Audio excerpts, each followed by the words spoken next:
May kapitbahay ka ba na gustong dumaan sa lupa mo? Pwede ka ba nilang pilitin? At kung mas convenient sa kanila ang daan mo, obligado ka bang magbigay ng right of way? Sa video natin today, pag-uusapan natin ang isang Supreme Court case na malinaw na nagsabi, hindi porket mas convenient, may right of way ka na. Ito ang kaso ng Costa Bella Corporation versus Court of Appeals. Ako po si Atty. Claribel Lucila at ipapaliwanag ko ang batas ng malinaw, simple, totoo at para sa lahat.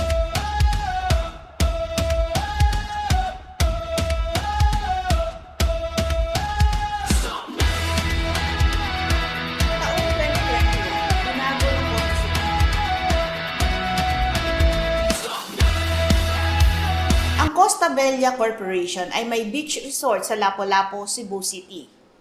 Ang mga private respondents ay ang mga katabing lupa ng Costa Bella. Matagal na daw silang dumadaan sa isang passageway na tumatawid sa property ng Costa Bella. Noong nagsimula ang resort construction, isinara ang daan para sa seguridad at privacy ng kanilang hotel guest. Nagdemanda ang mga kapitbahay, sinasabing ancient road na daw ito, matagal na raw nilang ginagamit. May vested right na daw sila.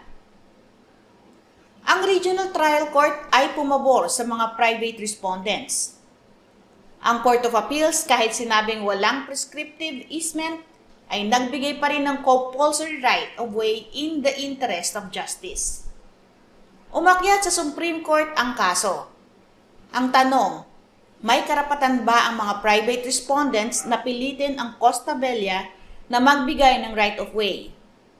Dalawang posibleng basehan, ang easement by prescription o kaya ay ang compulsory easement under Article 6.9 ng Civil Code.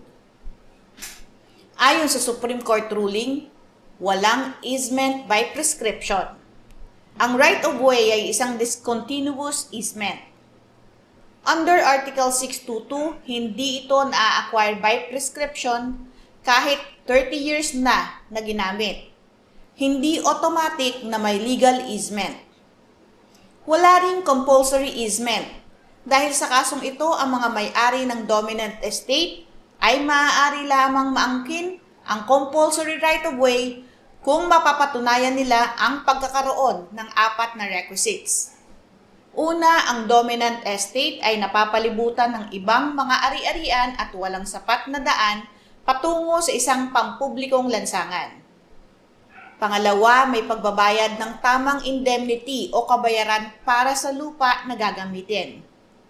Pangatlo, ang pagkakahiwalay o isolation ay hindi dahil sa sariling gawa ng may-ari o ng Costa Bella. At ang pang-apat, ang hinihinging right of way ay matatagpuan sa bahaging may pinakamaliit na pinsala o least prejudicial o perwisyo sa servient estate, ang Costa Bella. Dagdag pa rito, ang pasanin sa pagpapatunay ng mga nabanggit na requisites ay nasa mga may-ari ng dominant estate. Ano ang naging problema ng respondent sa kasong ito? May ibang daan ang respondents papunta sa main road. Hindi nila napatunayan na inadequate ito, inconvenient lamang. Hindi rin sila nag-offer ng indemnity. Hindi rin napatunayang least prejudicial ang daan nila sa hotel business ng Costa Bella. Sinabi ng Supreme Court na convenience is not the standard. Necessity ang basihan. Kung may existing adequate outlet, kahit mas malayo o hindi ideal, hindi pwedeng pilitin ang kapitbahay. Ang important legal principle sa kasong ito, ang right of way ay para sa tunay na necessity. Hindi ito para shortcut, para mas convenient, para mas mura at para mas mabilis. Dapat may real necessity, not artificial necessity. Kung may ibang daan tapos gusto mo lang ng mas maiksi, hindi yan sapat. The Supreme Court reversed the decision of the Court of Appeals.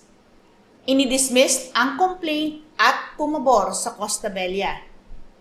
Kung may kapitbahay ka na gustong dumaan sa lupa mo, tanungin muna kung talaga bang landlocked ba sila. May ibang adequate outlet ba? Handa bang magbayad ng indemnity? Least prejudicial ba sa property mo? Kung may existing adequate road, hindi ka obligadong magbigay ng panibagong right-of-way. Kung gusto mo ng mas malinaw na paliwanag sa property law, easements, at land disputes, like, subscribe, and comment your legal questions below. Patuloy po kayong manood, magtanong, at matuto ng tungkol sa batas. Magandang araw po, ako si Attorney Claribel Lucila.